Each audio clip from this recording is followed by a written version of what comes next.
Pertamina sudah ditambah 10%. Nah, apabila masih kekurangan, maka bisa belinya ke Pertamina yang terdekat, SPBU terdekat. Yang non Pertamina sudah ditambah 10% ya. Tapi dari SD.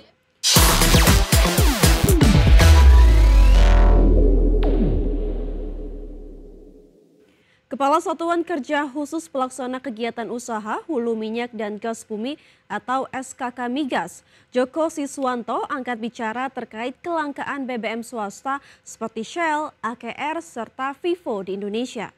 Pihaknya memastikan telah menambah alokasi bahan bakar minyak sebesar 10% untuk SPBU swasta.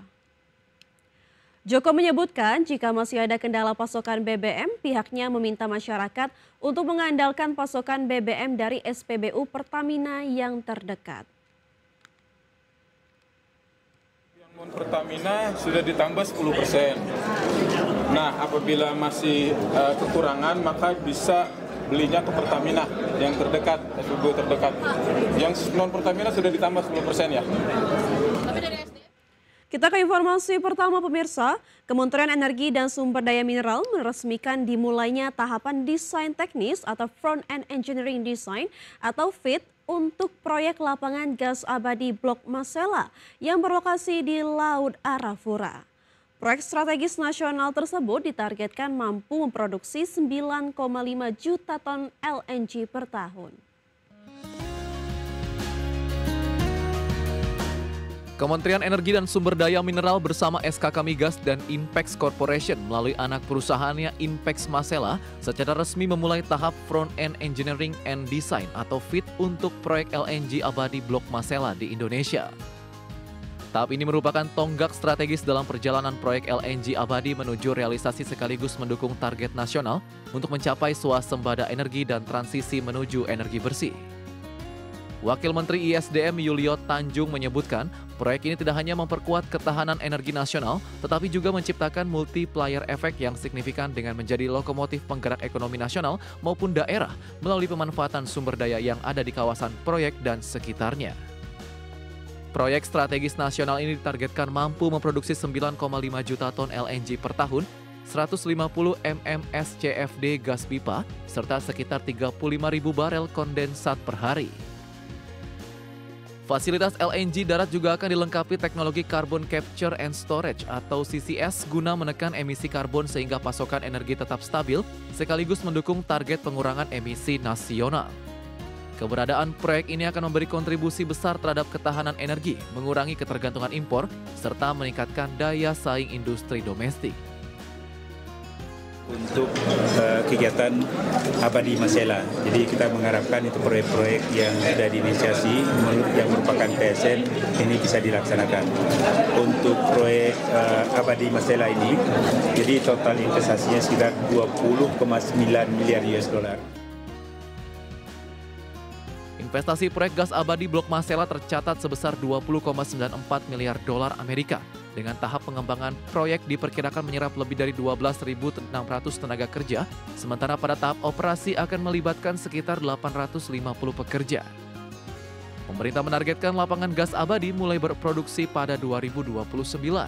The kind of a cost increase by CCS project, of course, the concrete cost will become clear through this feed process. However, we envisage that about 50%, 5% cost increase of a total cost of our body. Produksi liquefied natural gas atau LNG dari proyek Blok Abadi Masela tidak hanya untuk memenuhi kebutuhan energi nasional, tetapi juga ditujukan ke pasar ekspor Asia. Nantinya pasar ekspor akan menyasar pada Jepang, China, Korea, dan Taiwan. Dari Jakarta, Adi Firmansyah, IDX Channel.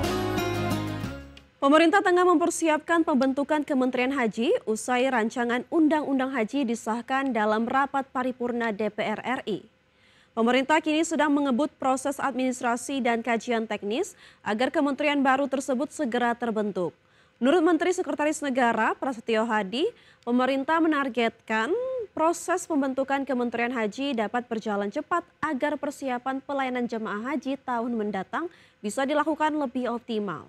Saat ditanya apakah Kepala Badan Penyelenggara Haji secara otomatis akan menjadi Menteri Haji, Mensesnek menyebut hal tersebut merupakan hak prerogatif Presiden.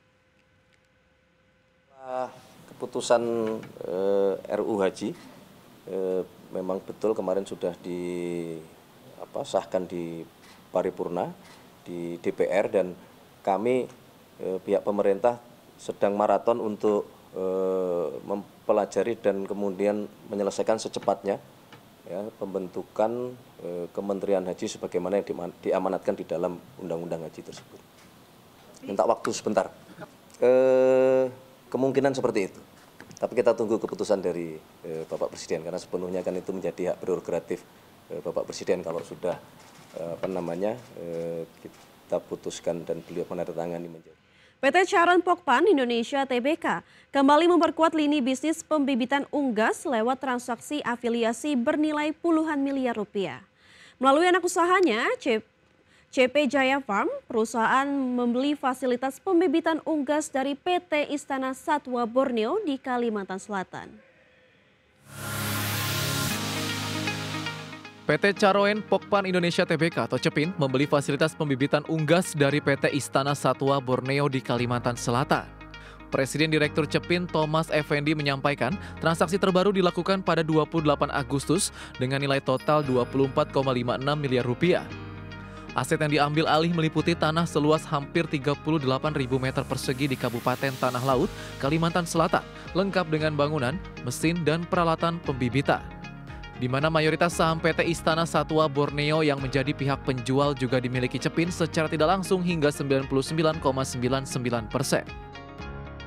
Tak hanya itu, pada pertengahan Agustus lalu, CEPIN lewat entitas yang sama juga menuntaskan pembelian fasilitas unggas dari PT Satwa Utama Raya dengan nilai jauh lebih besar mencapai 430 miliar rupiah. Aset tersebut tersebar di beberapa lokasi strategis mulai dari Jombang, Pasuruan, hingga Minahasa Utara. Detail akuisisi meliputi tanah, bangunan, hingga mesin dan peralatan pendukung produksi. Adapun manajemen CEPIN meyakini tambahan fasilitas pembibitan unggas akan memperkuat kapasitas produksi sekaligus meningkatkan efisiensi operasional perusahaan. Langkah ini juga dinilai penting untuk memperluas distribusi dan memenuhi kebutuhan pasar domestik yang terus berkembang. Dengan strategi ekspansi berkesinambungan, CEPIN berharap bisa menjaga posisi dominan di industri perunggasan nasional. Berbagai sumber IDX Channel. Pemirsa, kita beralih ke informasi update penutupan IHSG sesi pertama hari ini, di mana IHSG pada hari ini pada sesi pertama melanjutkan pelemahan di 2,27% ke level 7.771,29. Adapun IHSG tadi pagi dibuka di level 7.899 dan sempat menyentuh titik tertinggi di level 7.913. Adapun 89 saham mengalami penguatan, 662 saham mengalami pelemahan dan 49 saham stagnan atau tidak bergerak. Sementara dari top gainers pemirsa atau saham-saham mengalami penguatan tertinggi ada dari PSAB mengalami penguatan 13,64%. GZCO mengalami penguatan 3,74%, ATLA mengalami penguatan 7,46% dan TEBE mengalami penguatan 8,29%.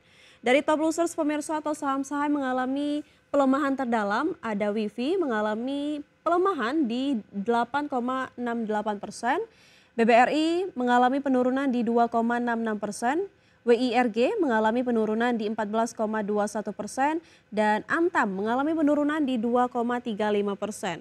Sementara untuk pergerakan sektoral, industri mengalami penguatan 0,13%, konsumsi non-primer mengalami pelemahan 4,69%, begitu juga dengan infrastruktur dan konsumsi primer yang mengalami pelemahan di 3,5% dan 1,7%.